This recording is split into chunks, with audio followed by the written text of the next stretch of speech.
الحمد لله الذي فرض على المؤمنين الحج ليشهدوا منافع لهم ويذكروا اسم الله في أيام معلومات. وأشهد أن لا إله إلا الله وحده لا شريك له الحكمة البالغة في شرعه وحكمه وقدره. وأشهد أن سيدنا وقدوتنا محمدا عبده ورسوله صلوات ربي وسلامه وبركاته عليه وعلى آله وأصحابه ومن تبعهم بإحسان إلى يوم الدين. أما بعد، أيها الناس، أوصيكم ونفسي بتقوى الله تعالى وانتهاز الفرص الموسمية والاستفادة منها. Chers frères et sœurs en islam, Allah appartient à Allah, qui a prescrit le Hajj pour les croyants afin qu'ils participent aux avantages qui leur sont accordés et afin qu'ils invoquent le nom d'Allah au jour fixé. Je témoigne et Allah suffit pour témoin qu'il n'y a pas de divinité digne d'adoration hormis Allah, l'unique sans associé. Il a des sagesses sublimes dans sa loi, dans son jugement et dans son décret.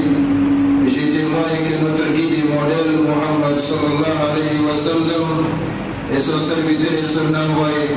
Qu'Allah lui accorde ses prières, son salut, ses miséricordes et ses bénédictions, ainsi qu'à sa sainte famille, à ses fidèles compagnons et à tous ceux qui embarqueront leur pas dans le chemin du bien jusqu'au jour de la résurrection.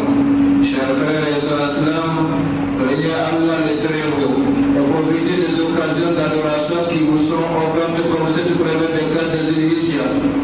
Chers frères et sœurs en islam, notez que vous êtes depuis 3 jours dans la première décade de Zul-Hijja avec ses bienfaits, ses grandes récompenses, ses grâces et avantages indénombrables, ainsi que ses privilèges et particularités.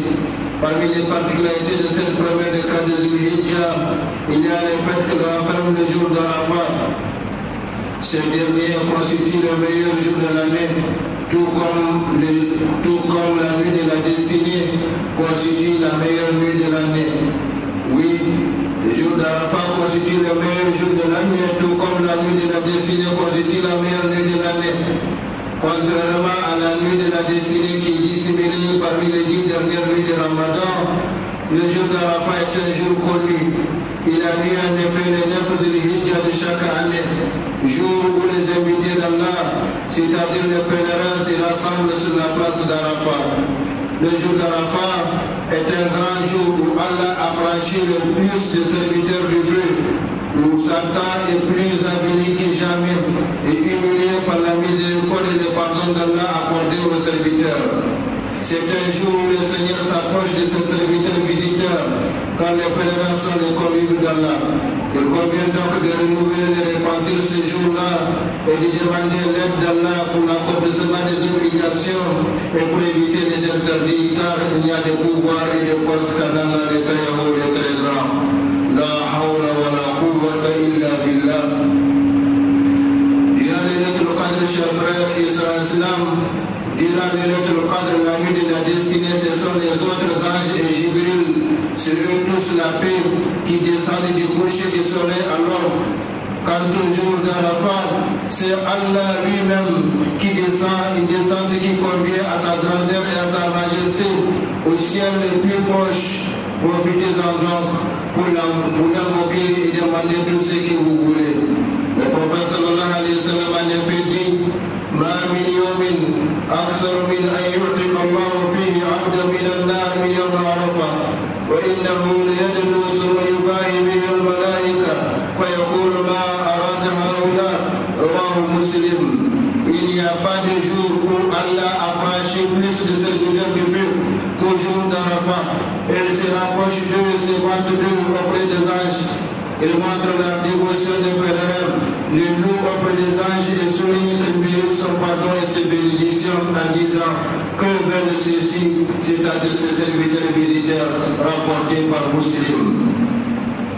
Chers frères et sœurs en islam, la station Arafat aura lieu cette année, le jeudi 5 juin 2018 2025, Inch'Allah, ce sera le plus grand et le plus important événement spirituel diurne de l'année.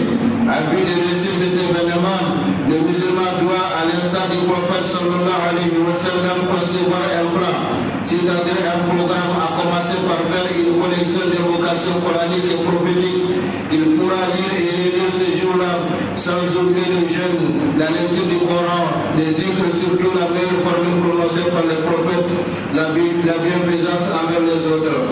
En vérité, chers frères et sœurs islam, le jour d'Arafat reflète beaucoup de réalités islamiques. 1. Il est une image parfaite du jour du jugement dernier. Quand on regarde toute cette masse humaine, presque tous des blancs vêtus, en l'occurrence de 2 draps blancs qui symbolisent les linceul dans lesquels chaque musulman sera enveloppé et enterré le jour de sa mort. Il fait donc penser à ces grands jours où du premier au dernier, les hommes seront réunis sur une même place. 2. Il est le plus grand rassemblement du monde, car nulle place sur terre n'a connu ne connaîtra un rassemblement important de fidèles autant que celui d'Arafat qui s'est fait à quelques heures seulement. 3.